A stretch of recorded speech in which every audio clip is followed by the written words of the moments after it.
एक को याद करने से अगर सद्गति होती है तो फिर माताओं का आह्वान करने की क्या जरूरत है? एक को याद करने से अगर सद्गति होती है तो फिर माताओं को आह्वान करने की क्या जरूरत है? माना खोल के कहो। एक को अगर याद करने से अगर सद्गति अगर होती है तो फिर माँ का आह्वान करने की क्या जरूरत है? याद करने की बात उठा रहे हो या आवाहन करने की बात उठा रहे हो? सद्गति की बात कर रहे हो। अरे 3 बातें हो गई तुम्हारे पास। एक हो गई सद्गति की बात, एक हो गई आवाहन की बात, और एक हो गई याद की बात। 3 बातों में कोई फर्क नहीं है तो बस बात खत्म हो गई। याद सिर्फ एक को करना है। क्या याद किसको करना है? एक को याद करना है। आवाहन करना तो मूर्खता है। कितना रोज मुरली में सुनाते हैं शिव बाबा आवाहन करने से बुलाने से नहीं आते। माँ के बारे में पूछ रहा था। अरे माँ किसी के बारे में पूछ रहे, बाबा के बारे में नहीं तुमने कहा? बाबा के बारे में भी तो कहा। हाँ तो वो बात ही गलत हो गई। बाबा को बुलाने की दरकार ही नहीं। कौन बुलाते हैं? भगत या ज्ञानी? भगत बुलाते हैं। हाँ, जो पवित्र आत्माएं हैं, और पवित्र आत्माओं में भी जो टॉप मोस्ट है उसका तो आवाहन करना पड़ेगा।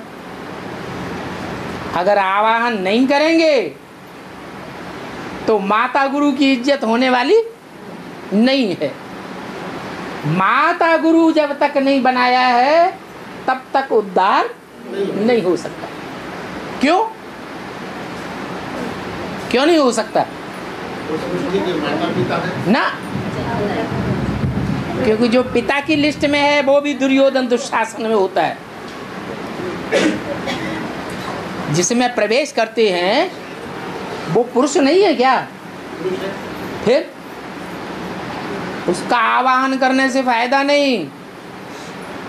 आवाहन किसका करना चाहिए? जितना भी मजमा है मनुष्य सृष्टि का इस दुनिया में, उसमें जो परम पवित्र पार्ट बजाने वाली आत्मा है उसका आवाहन करना चाहिए।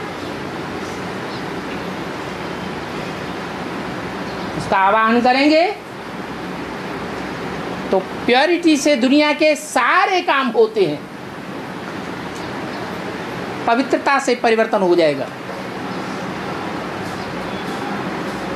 अभी तक बेसिक नॉलेज में वाचा के द्वारा इतना ज्ञान सुनाया जा रहा है। भाग दौड़ कर ली, भाग दौड़ कर रहे हैं। एडवांस वालों ने भी बहुत ज्ञान सुना लिया, भाग दौड़ भी की, लेकिन रिजल्ट क्या निकला है? अरे रिजल्ट कुछ निकला?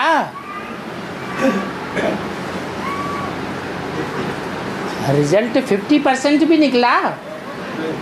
वो भी नहीं निकला। वो तब ही निकलेगी प्रत्यक्षता जब मनसा पवित्र बनेगी। और मनसा को पवित्र बनाने के लिए पवित्र युगल चाहिए। युगल तो मालूम है जोड़ी कैसी बनाई जाती है? समान की बनाई जाती है या असमान की बनाई जाती है? एक खूब मोटा हो और एक पतली सी हो तो जोड़ी तो बिल्कुल नहीं बनेगी। बनेगी भी तो टूट जाएगी। तो ये जोड़ी समान चाहिए। एक तो एवर प्योर का पार्ट बजाने वाला, और जोड़ियां कैसी मिलती हैं? प्योर प्योर जोड़ियां मिलती हैं हैं? अरे नंबरवार मिलती हैं कि प्योर मिलती हैं? नंबरवार मिलती हैं। हाँ, चांस सबको देते हैं बाबा। ऐसा कोई ना कहे कि हमको चांस नहीं दिया गया। फिर दिलवाड़ा भी है। बाप क्या है? दिल वाला, एक एक की दिल लेने वाला है। ऐसे नहीं कि यज्ञ के आदि में खून से लिख दिया हम पवित्र रहेंगे, अभी एडवांस में स्टाम्प पेपर पर लिख दिया है एफिडेविट में हम जीवन भर पवित्र रहेंगे, इतने से बाबा मान जाएगा? एक एक की दिल लेने वाला है। तो जब दिल लेने की बात आती है तो नंबरवार हो जाते हैं। अब नंबरवार में जो अव्वल नंबर हो वो तो सन 76 में ही प्रत्यक्ष कर दिया।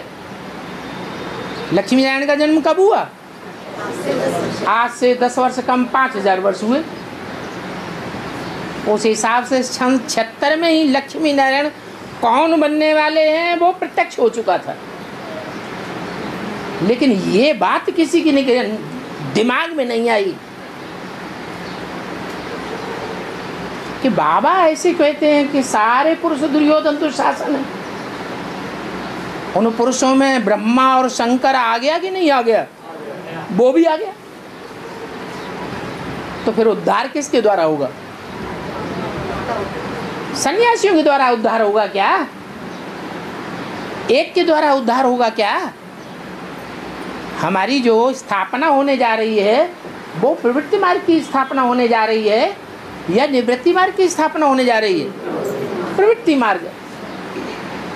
तो एक युगल कम से कम ऐसा चाहिए जो प्रवृत्ति मार्ग का बिल्कुल पक्का हो।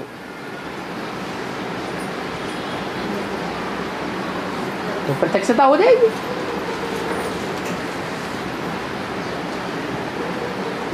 लेकिन रगड़ा लग गया ज्ञान का ऐसा कि पहले ही मुरली में बता दिया राधा चंद्रवंश की और कृष्ण सूर्यवंश का। वो कृष्ण सूर्य को फॉलो करने वाला डायरेक्शंस के आधार पर और राधा कर्मों के आधार पर ब्रह्मा चंद्रमा को फॉलो करने वाली। तो कौन ऊंचा कुल का हुआ और कौन नीचे कुल का हुआ है? सूर्यवंशी कृष्ण हुआ ऊंचे कुल का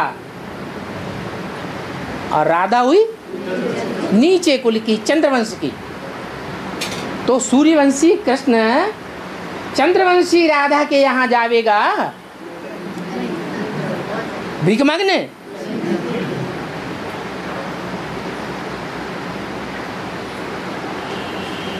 कि हम पुरुष हैं, सारे ही पुरुष दुर्योधन दुशासन हैं, हम भी उसी लिस्ट में हैं, हमें प्योरिटी का दान दे दो, हमारे गुरु बन जाओ। जाएगा मांगने के लिए? नहीं जाएगा। तो ये बड़ी भारी मुझ हो गई है। इस मुझ को दूर करो। अब देखें कौन हनुमान निकलता है। अरे कोई तो हनुमान निकलेगा जो रावण की लंका में से सीता को ढूंढ निकाले, समस्या हल हो जाएगी।